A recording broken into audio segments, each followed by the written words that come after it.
CBC's Chris Reyes has been following all of this for us, and she joins us from the United Nations in New York. And Chris, what more are we hearing from Joly on those who were executed? Hi, Ian. You know, when we first got wind of this story earlier this afternoon, it was very short on specifics. But as you mentioned, Minister Joly revealed now to the extent to which the Canadian government worked to spare the lives of these 4 individuals whose families have asked for privacy, and therefore their names are not being released. Joly said that there were several attempts on multiple fronts to advocate for clemency for these dual nationals, that Global Affairs work channels in Ottawa and Beijing and other parts of China, that she raised it with the Chinese foreign minister at the G20 summit, and that then Prime Minister Trudeau was also involved. Joly said that this is what they would do for any Canadian facing the death penalty anywhere in the world. Have a listen to what she said on Power and Politics with David Cochrane. Every single time that a Canadian is facing a death penalty around the world, maybe in China or other countries, we ask for leniency. Because we don't believe in that penalty, we don't have it in our country, and we are always there to make sure that there is a form of clemency. That's been at the core of how we conduct consular affairs. And Ian, Joly also made specific mention of Robert Schellenberg, who was convicted of drug trafficking charges and sentenced to the death penalty in 2019. She said that Canada continues to advocate for clemency in that case and provide him and his family consular services. And how is China responding to all of this? Well, China's rebuttal came in the form of a statement from the Chinese embassy in Canada this afternoon. Let me read to you what it says in part. China is a rule of law, according to the statement. Whoever violates the law of China must be held accountable in accordance with the law. Drug-related crime is a severe crime recognized worldwide as extremely harmful to the society and will be faced with severe penalties in all countries. We urge the Canadian side to respect the rule of law and China's judicial sovereignty. Stop making irresponsible remarks. Now, it's estimated that around 100 Canadians are being held in China. We spoke to Veena Dajibula at the Asia Pacific Foundation to give us more context on China's record on executions. Well, it's a deeply troubling development. Execution of foreigners is extremely rare, even in the Chinese criminal justice system, which has 99% conviction rate and carries out more executions than any other country in the world. According to Amnesty International, in fact, China carries out more executions than all other countries combined. And speaking out against China's statement on this, Michael Kovrig, who we of course know as part of the 2 Michaels who were detained in China back in 2018 and finally released in 2021, Kovrig said that China's response should be viewed as empty propaganda, and he countered that China doesn't respect the rule of law. He called the executions a callous disregard of human life and human rights, and also indifference to the views of other countries. He called on the Canadian government to be relentless and insisting on consular services and calling for clemency for the Canadians being held in the country. And Ian, Minister Joly also acknowledged this statement from Kovrig and she said she agreed with him. All right, Chris, thank you very much. Our next guest has confronted the Chinese Foreign Affairs Minister on detained Canadians before, and he says China is sending a message to Canada. Peter MacKay is the former Minister of Foreign Affairs, and thank you very much for joining us tonight. You believe what China did is not the rule of law as much as it is politically motivated. Why is that? Well, Ian, I think that we have seen from China in the past and over some years now that they don't play by the normal diplomatic rules, to say the least, and they're not happy with what's going on.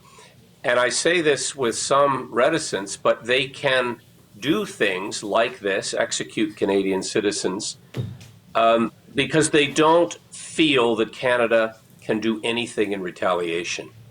I don't think you would see this happening with some European countries or the United States of America.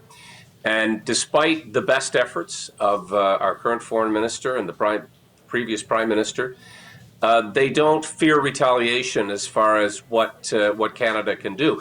Obviously, we're not going to treat their citizens the way they treat ours, but they really feel that they are in an advantageous position and they can make an example of Canada. Minister Joly says that these 4 Canadians were dual citizens, and you've dealt with a case like this before. How does China respond to this argument about dual citizens? They simply don't accept it. And like other countries, including Iran, North Korea, if you're born in that country, you cannot be a citizen of another country like Canada. They simply don't acknowledge that you can hold a passport of another country or be a dual citizen. So they dismiss it out of hand. And of course, they don't have a charter or the justice system that we have that allows for full answer and defense and disclosure and an opportunity to appear before a judge with a lawyer. All of that is out the window. And so clearly, as we've seen in the case of Michael Kovrig and Spaver, Canadians in custody in China can they will experience very rough treatment and the inability to exercise any form of human rights. In a statement, the Chinese government says that they are, and I think this is a direct quote, a rule of law country. Peter, when you hear that, what's your response?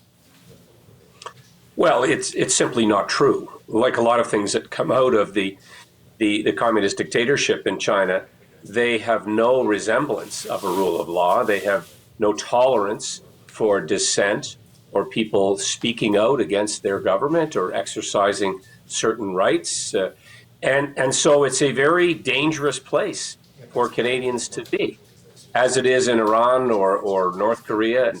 And so I think the travel advisories need to be constantly updated and in some cases stressed by the government of Canada as far as any travel plans or any business affairs. It's getting worse. The world is getting much more unstable, much more polarized, as you know, Ian. And I think that Canadians need to be, in some cases, forewarned from traveling to jurisdictions like this. You've traveled the world as a representative of Canada and in your private life as well. Would you go to China to do business personally? I would not. And my wife, who was born in Iran, will not return. She started an organization called Stop Child Executions. And that is another sad reality, that countries like China execute children for things such as changing religion or what's called apostasy or homosexuality or speaking out against their government, or even being born as a Tibetan or a Uyghur or being part of Falun Gong. All of this can lead to fatal consequences. There are Canadians behind bars on death row in China as we speak, including Robert Schellenberg, whose sentence was raised to a capital case facing execution while the 2 Michaels case was being dealt with. Given everything you've said about China not being a rule of law country from your perspective, about how China feels impunity with taking actions against Canadian citizens or dual citizens, how do you think Canada can or should approach the case of Robert Schellenberg? Well, there's a number of things I'm sure that are happening, and that is direct appeals, and it was referenced by Mélanie Joly, where at international gatherings there's an opportunity to directly confront and interact with Chinese officials and ministers. It sometimes requires the leadership from the Prime Minister, him or herself. It also occurs to me that sometimes the intervention of other countries can help, particularly from the United States, the UK, some European allies. But it is very difficult. I have had those confrontational meetings with Chinese ministers in the past, both in China. In the case of Iran, I have met ministers from Iran. And it is that type of personal intervention, and I won't speak of these individual cases. One of them is sadly still in custody. But that sometimes does work or have effect or lead to leniency or clemency. Not always, but it takes persistence, and sometimes it sadly takes years. We have people in prison there who wouldn't even face a criminal charge for that conduct and that behavior in Canada. It's really good of you to speak to us so late in the evening on the East Coast, and also for us to be able to tap into your years of experience on this file. Thank you very much, Peter.